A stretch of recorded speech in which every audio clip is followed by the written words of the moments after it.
Alors, je vous propose de commencer par un petit learning apps, d'accord? On va travailler, vous allez réviser dans un premier temps, d'accord? Et après, on va passer sur le jeu des mots mêlés. D'accord? Allez-y. C'est pas grave.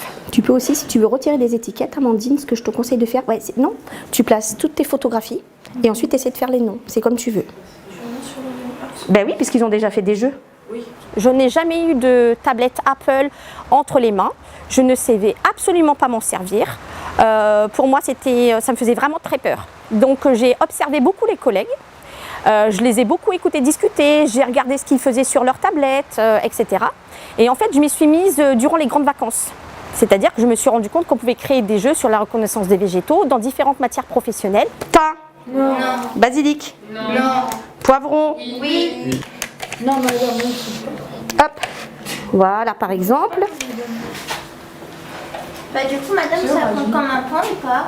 Ah bah non. Elle a été trop vite. Dommage, Margot. Radis, allez. Montre à tes camarades, tu te tournes. Allez, le nom. Il y avait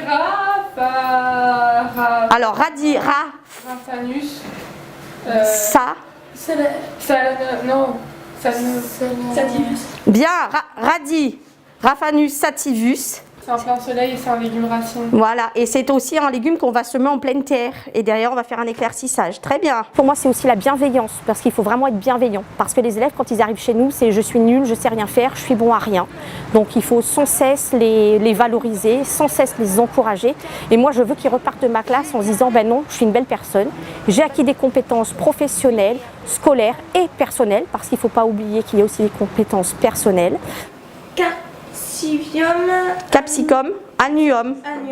Très bien. Ce jeu numérique, il est né en fait d'une formation que j'ai effectuée à Pantin sur le serious game et la ludopédagogie. Et là m'est venue une idée.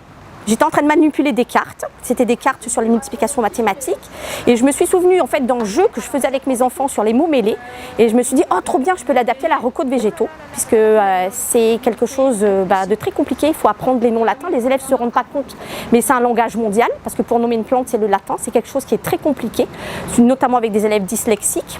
Donc je me suis servi du support que j'ai tout simplement modifié en mettant une photo du végétal, et au verso, j'ai mis nom commun, genre, espèce. Et chacun des élèves, du coup, peut s'approprier nom commun, genre, espèce.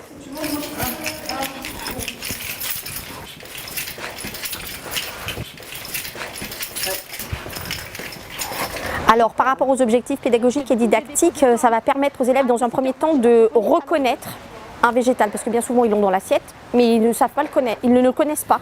Et surtout, ils le connaissent peut-être sur l'étalage, mais ils ne savent même pas comment ça pousse. Donc nous avons aussi la possibilité en serre de faire la production, donc on allie les deux. Ensuite, ça va permettre dans un deuxième temps de connaître les noms des végétaux, puisqu'au niveau professionnel, pour un futur recrutement, c'est très important pour eux, puisqu'ils doivent aussi connaître nom commun, genre, c'est le minimum. Pivotante. Ouais. Alors pourquoi c'est une pivotante? Parce que si vous êtes observateur ici, on voit c'est pas des poils, ce sont des radicelles. Très bien. Et donc la racine principale prédomine très fortement sur les racines secondaires. Et donc elle a accumulé des réserves. Brassica, Rapa. La famille des... Brastacées, c'est en exposition plein soleil et un légume tubéreux. Très bien. Pour des élèves qui ont des concentrations qui sont d'un temps assez court, ça permet vraiment de capter leur attention et pendant un temps assez long. Et comme on change de support, du coup c'est attrayant. Et j'ai déjà vu, c'était le bazar dans la classe, et tout à coup on dit hop, prenez votre tablette. Et là il n'y a plus de bruit, il n'y a plus de silence. Oh, qu'est-ce qu'on va faire? C'est trop bien, on va jouer. Et on va jouer, mais on va surtout apprendre. Moi en tout cas pour ma partie, ça fait maintenant un certain nombre d'années que j'enseigne. J'ai toujours découpé des petits mots pour que les élèves puissent répondre, adapter les évaluations, adapter les cours, fait des fiches procédurales, des fiches de mémorisation, etc. Et moi ça m'a redynamisé en tout cas dans mon métier d'enseignante. Et vraiment voilà, on se rend compte que c'est à l'infini. C'est vraiment à l'infini et on peut utiliser en totalité la tablette, ou on peut l'utiliser que pour une partie du cours, vraiment on peut faire ce qu'on veut. Et ça c'est vraiment très très chouette. Voilà.